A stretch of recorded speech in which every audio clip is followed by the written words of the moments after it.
Catalyst, उसमें मैंने आपको कैटेलिस्ट क्या होते हैं और उसको हमने कितने पार्ट्स में डिवाइड करा था उसका कुछ पार्ट मैं आपको बता चुकी थी। आज हम कैटेलिस्ट का सेकेंड पार्ट डालते हैं और उस पार्ट के अंदर हम ये देखेंगे टाइप ऑफ कैटेलिस्ट में कि उनको अलग अलग तरीके से और डिवाइड करा। हमने स्टेट की फॉर्म पे तो पढ़ रखा था, अब हम पढ़ेंगे on the basis of action. On the basis of action के अकॉर्डिंग हमने कैटेलिस्ट को जो डिवाइड करा है वो है आपके 4 टाइप्स। अभी मैंने 3 टाइप्स ही लिखी हैं, ठीक है। फर्स्ट होता है पॉजिटिव कैटेलिस्ट, सेकेंड होता है नेगेटिव कैटेलिस्ट और थर्ड होता है ऑटो कैटेलिस्ट। अब इनके आप नाम से ही समझिए, सबसे अच्छी बात तो यह है। पॉजिटिव कैटेलिस्ट का मतलब क्या होता है, वो कैटेलिस्ट जो केमिकल रिएक्टेंट्स में डलते ही रेट ऑफ केमिकल रिएक्शन को इंक्रीज कर देते हैं, यानी कि वो प्रोडक्ट बहुत जल्दी से फॉर्म होने लगता है, उसको हम लोग आपके लिए पॉजिटिव कैटेलिस्ट कहते हैं। जैसे मैंने एग्जांपल आपको दिया, आपके लिए हमने ली आपके लिए इथीन गैस, ठीक है। अब हम इस इथीन गैस के हाइड्रोजनेशन करते हैं, यानी उसमें हाइड्रोजन को ऐड करते हैं। अब हमें इसमें कैटेलिस्ट की जरूरत होती है और हम क्या करते हैं, इसमें आपके लिए निकल कैटेलिस्ट को डाल देते हैं। अब ये क्या करेगा, रेट ऑफ रिएक्शन को बढ़ा देगा और जो ये इथीन है, ये इथीन आपके लिए बहुत ही जल्दी किसके अंदर बदल जाएगी, आपके लिए बदल जाएगी आपकी इथेन में, ठीक है। तो इस तरीके से आपके लिए ये किसका काम कर रहा है, पॉजिटिव कैटेलिस्ट का। रेट ऑफ रिएक्शन क्या हो गई, बहुत जल्दी से हो गई। इसी तरीके से आप और भी कोई सा भी रिएक्शन आप ले सकते हो, जैसे कि मैंने आपके लिए लिया सल्फर डाइऑक्साइड, ठीक है, उसके अंदर मुझे ऑक्सीजन को ऐड करना है। अब सल्फर डाइऑक्साइड को जब मैं ऑक्सीजन को ऐड करूंगी तो मैं इसके अंदर एक स्पेशल कैटेलिस्ट क्या डाल दूंगी, पॉजिटिव कैटेलिस्ट नाइट्रोजन मोनोऑक्साइड। और जैसे ही मैं नाइट्रोजन मोनोऑक्साइड को डालूंगी तो आपके लिए क्या बन जाएगा, सल्फर ट्राइऑक्साइड फॉर्म हो जाएगा। तो इस तरीके से आपने देखा ये सारे पॉजिटिव कैटेलिस्ट होते हैं।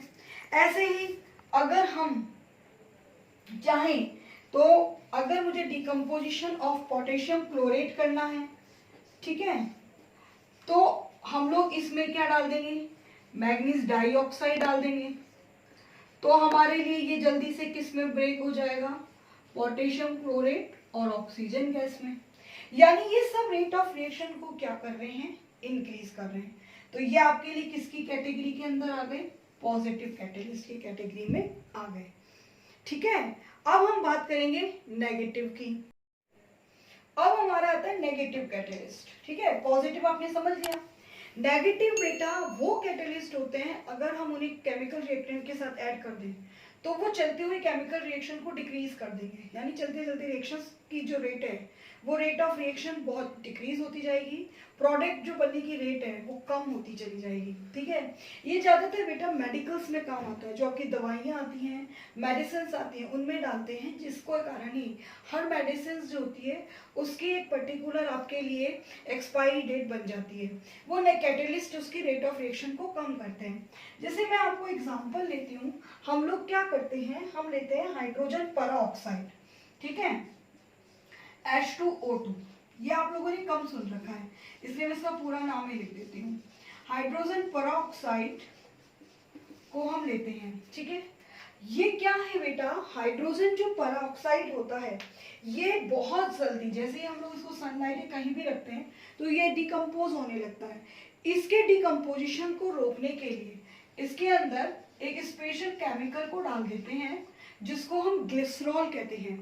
ये क्या करता है, जैसे ये ब्रेक होएगा तो ये क्या बनाता है, आपके लिए वाटर और साथ में बनाता है ऑक्सीजन गैस।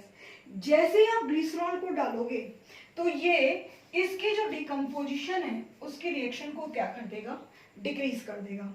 तो यहाँ ग्लिसरॉल जो है वो नेगेटिव कैटेलिस्ट का काम कर रहा है। इसी तरीके से आपको एक मेडिसिन का नाम आपने सुन रखा होगा, क्लोरोफॉर्म, ठीक है। क्लोरोफॉर्म बेटा ऑक्सीडाइज हो जाती है इटसेल्फ ही, अगर हम उसको रख दें तो वो बहुत जल्दी ऑक्सीडाइज हो जाएगी। मेडिकल में क्लोरोफॉर्म जो होती है वो एनेस्थीसिस यानी बेहोशी के करने के काम में आती है।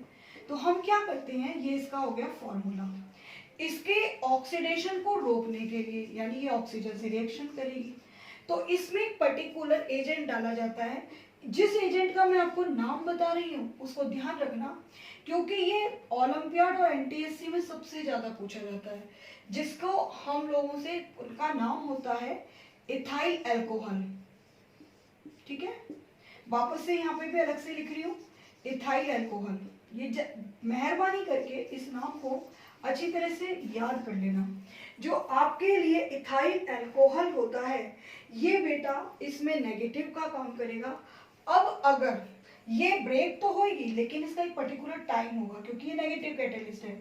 ये ब्रेक होकर के आपके लिए क्या बनाएगी, ये बनाएगी एक स्पेशल गैस जिसको हम फॉस्टीन कहते हैं। ये बेटा एक पॉइजनस गैस होती है, ठीक है, और उसके साथ में आपके लिए क्या निकलता है, HCl निकलता है। इसीलिए इसमें ये इथाइल अल्कोहल क्या काम कर रहा है, रेट ऑफ रिएक्शन को डिक्रीज कर रहा है। तो इसमें इथाइल अल्कोहल किसका काम कर रहा है, नेगेटिव कैटेलिस्ट का। हाइड्रोजन परऑक्साइड की डिकम्पोजिशन को रोकने के लिए ग्लिसरॉल किसका काम कर रहा है, वो भी नेगेटिव कैटेलिस्ट का। तो मेरी राय से ये दोनों तो आपको समझ में आ गए होंगे। अब हम बात करते हैं ऑटो कैटेलिस्ट की। ऑटो कैटेलिस्ट अपने नाम से ही पता लग जाता है कि ऑटो कैटेलिस्ट होता क्या है। ऑटो कैटेलिस्ट बेटा ऐसे कैटेलिस्ट होते हैं कि इसमें आपको कोई स्पेशल कैटेलिस्ट डालने की जरूरत नहीं होती है। इसमें जब रेट ऑफ रिएक्शन चालू होती है तो जो इसमें प्रोडक्ट होता है वो प्रोडक्ट जैसे ही बनेगा तो रेट ऑफ रिएक्शन अपने आप बढ़ जाएगी। यानी कि केमिकल रिएक्शन में रिएक्टेंट ये इंतजार करता है कि कब प्रोडक्ट हो और कब काम हो। ठीक है, जैसे स्टूडेंट जब चीटिंग करने की सोच लेता है तो वो ये नहीं देखता क्वेश्चन मुझे आ रहा है या नहीं आ रहा, वो ये देखता है कब टीचर खसके और मैं चीटिंग करूं। वैसे ही इसका हम ऑटो कैटेलिस्ट का एग्जांपल लेते हैं। ठीक है, नेगेटिव का तो हो गया, मुझे अच्छी तरह से, मेरे को विश्वास है आपको आ भी गया होगा। अब आपके लिए जो ऑटो कैटेलिस्ट है, ऑटो कैटेलिस्ट में मैं आपके लिए जो एग्जांपल ले रही हूँ वो आपके लिए है स्पेशल एक एस्टर होता है, एस्टर ग्रुप। ठीक है, उसमें हम लोग आपके लिए ले लेते हैं इथाइल एथेनोइट। ठीक है, ये मैं आपको कार्बन में समझाऊंगी होते क्या है। ठीक है, फॉर्मूला होता है इसका CH3COO C2H5। ठीक है, हम इसके अंदर वाटर को ऐड करते हैं। ठीक है, यानी हम इथाइल एथेनॉइड का एक तरीके से क्या कर रहे हैं, आपके लिए डाइल्यूशन कर रहे हैं, उसको वाटर में डाल रहे हैं। अब बेटा क्या होता है, इसमें जैसे ये रिएक्शन स्टार्ट होगी तो ये रिएक्शन बहुत स्लो होती है। ठीक है, ये रिएक्शन बहुत स्लो होती है, ये रिवर्सिबल भी होती है। अब इस रिएक्शन के लिए क्या होता है, इसमें आपके लिए एक प्रोडक्ट बनेगा। इसके अंदर आपके लिए जो प्रोडक्ट बनेगा वो प्रोडक्ट कैसे बनेगा, आपके लिए बनेगा CH3COOH।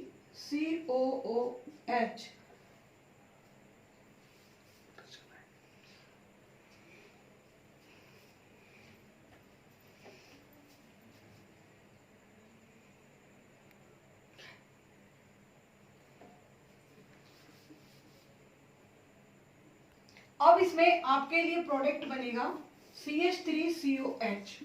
इसका नाम मैं एक बार बता भी चुकी हूं, इसको हम कहते हैं एथेनोइक एसिड। ठीक है, और इसको कुछ बुक्स में आपके लिए एक और नाम दे रखा होगा एसिटिक एसिड, जिससे विनेगर बनता है। ठीक है, ये इसका एशियन नेम है और ये इसका IUPAC नेम है। ये जैसे ही बनेगा, ये प्रोडक्ट जैसे ही आपके लिए फॉर्म होगा तो ये किसका काम करेगा, ऑटो कैटेलिस्ट का। और इसके बनते ही इसका दूसरा पार्ट आपके लिए आएगा और वो आपके लिए क्या होगा,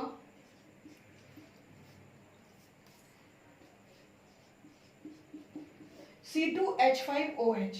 यानी कि इसको हम लोग क्या कहते हैं, इसको हम लोग कहते हैं इथाइल अल्कोहल, ये इसका एंशियन नेम। और अगर IUPAC नेम लेंगे तो आ जाएगा एथेनॉल। तो इसमें जब तक ये प्रोडक्ट नहीं बना रिएक्शन आराम से हो रही थी, लेकिन जैसे टीचर खसका और चीटिंग हो गई वैसे प्रोडक्ट बनते ही पूरी रिएक्शन कंप्लीट हो गई। तो ये आपके लिए किसका एग्जांपल हो गया, ऑटो कैटलिस्ट का। अब आपके लिए एक लास्ट कैटलिस्ट रह गया है और वो आप सबको बहुत अच्छा लगेगा क्योंकि वो बायोलॉजी में हम सब पढ़ते हैं मैकेनिज्म में डाइजेशन के अंदर, ठीक है। तो उसको उस कैटलिस्ट को हम क्या कहेंगे, जब बायो में पढ़ते हैं तो उसे हम लोग बायो कैटलिस्ट कहते हैं, ठीक है। अब मेरी बात को समझना, बायो कैटलिस्ट कब कहलाएगा, जब बायो से रिलेटेड फंक्शन हम लैब में बायोलॉजी लैब में करते हैं, लेकिन बायो में इसी को आपका टीचर एंजाइम की फॉर्म में पढ़ेगा, ठीक है। जैसे आपको पढ़ाएगा मॉल्टोज शुगर, टीचर पढ़ाएगा कि मॉल्टोज शुगर को डिकम्पोज करके आपको सुक्रोज में बदलना है, तो हम इसमें एक एंजाइम डालेंगे और वो क्या होगा, आपके लिए एंजाइम का नाम होगा मॉल्टेज, ठीक है, जो इसको आपके लिए ग्लूकोज में सुक्रोज में ब्रेक कर देगा। इसी तरीके से आपके लिए जो स्पेशल होता है जो आपके यूरिन में भी आता है, ठीक है, जिसको हम लोग यूरिया कहते हैं, फॉर्मूला लिख देती हूँ, ये एग्जाम में पूछते हैं, सबसे ज्यादा आप ध्यान इन्हीं पे देना, आपको थोड़ा सा समझने में कोशिश करनी पड़ेगी। औरों से मेरे वीडियो इसीलिए हटके होंगे क्योंकि मैं बहुत उससे समझा रही हूँ, यूरिया, ठीक है। अब जब हम इस यूरिया को आपके लिए तोड़ना चाहेंगे अमोनिया गैस के अंदर, तो हम इसके अंदर कौन सी चीज को डालेंगे, हम आपके लिए इस यूरिया के अंदर वाटर ऐड करते हैं, ठीक है। अब इसको हमें ब्रेक करना है, इसे हमें अमोनिया में और कार्बोनेट्स की फॉर्म में निकालना है, तो हम इसमें एंजाइम ये निकलेगी आपके लिए अमोनिया प्लस कार्बन डाइऑक्साइड, पर ये खुद नहीं निकलेगी, हम इसमें बायो कैटलिस्ट डालेंगे और उसका नाम आपके लिए क्या होगा, यूरेज, ठीक है। तो इस तरीके से आपके लिए जितने भी बायो कैटलिस्ट जो डाइजेशन में काम आते हैं वो सारे एक तरीके से केमिस्ट्री में किसके काम में आएंगे, बायो कैटलिस्ट। जैसे आपको सुक्रोज को तोड़ना है तो सुक्रेज काम में ले लीजिए, ठीक है। आपको गैलेक्टोज को लैक्टोज को तोड़ना है तो लैक्टेज काम में आ जाएगा। इस तरीके से आपके लिए सारे कैटलिस्ट आज कंप्लीट होते हैं। समझ में आ गया? तो मेरे को आप आराम से पढ़िए, कोई प्रॉब्लम है तो आप पूछ सकते हैं कमेंट बॉक्स में।